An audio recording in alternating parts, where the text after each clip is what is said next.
celebrando 35 anos de nos status a parte. Dia 1 de januário de 1986, Aruba 30 estados diferentes aqui e com o qual contribui no êxito de Aruba.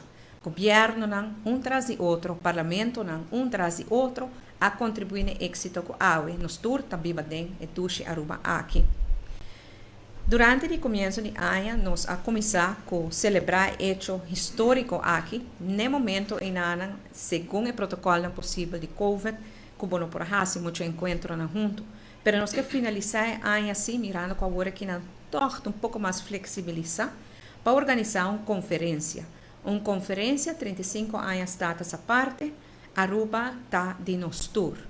Claro, a conferência que nós temos em conta e observatório regras de COVID, ela é uma conferência híbrida, que é uma conferência que caminha que também tem alguma pessoa presente, devido a COVID, não por em sala nem, mas ao mesmo momento eu vou transmitir também para toda a gente por parte de você.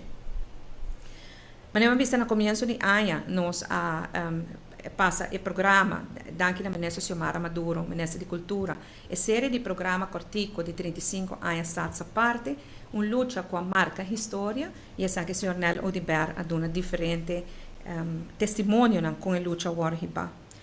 Agora que nós estamos organizando a conferência aqui, vai ter dia 23 de novembro, ora na Mainta, de novo na Mainta, para Jesus de Merdia, 35 anos stata a parte, Aruba está de nos tour.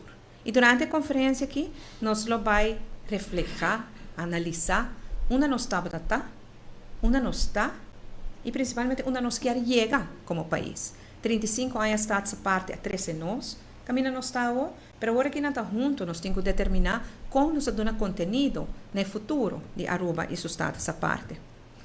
Nós vamos elaborar também diferentes panelistas e oradores elaborar também riba Kiko está essa parte anificar para Aruba realmente. Também com Aruba a desenvolver riba terreno econômico, terreno social, terreno de educação, cultural, etc.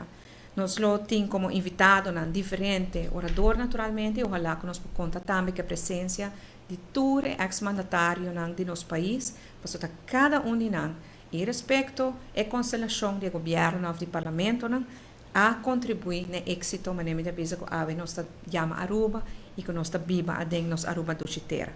Pois ela dá dia 23 de novembro, conferência 35 anos essa parte, Aruba está de nos tour e no seguinte tempo nós dilante nos dá mais informação.